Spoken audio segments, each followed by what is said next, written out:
Telugu Desam party, Janasena, Bharatiya Janata party కలవకుండా చాలా ప్రయత్నాలు చేసిన వైఎస్ఆర్ కాంగ్రెస్ పార్టీ వల్ల కాలేదు.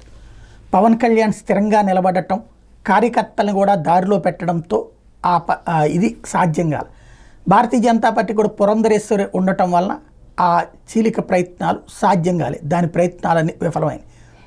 ఇప్పుడు మరొక కొత్త చిచ్చు రేపే ప్రయత్నం చేస్తుంది. ఏంటంటే నామినేటెడ్ పదవుల మీద భారతీయ జనతా పార్టీ, జనసేన నేతల కినుక చంద్రబాబు మిత్రపక్షాలకు ద్రోహం చేశారని మండిపాటు. 20 కార్పొరేషన్ నామినేటెడ్ పదవులు భర్తీ చేసిన చంద్రబాబు వాటిలో 16 టీడీపీకే, కీలక పదవులు ఆ పార్టీకే, జనసేనకు 3 అప్రాధాన్య పోస్టులు, బీజేపీకి ఒక్కటే, అది పాత టీడీపీ నేతకే. ఒరిజినల్ బీజేపీ నేతలు ఎవరికి దక్కని అవకాశం.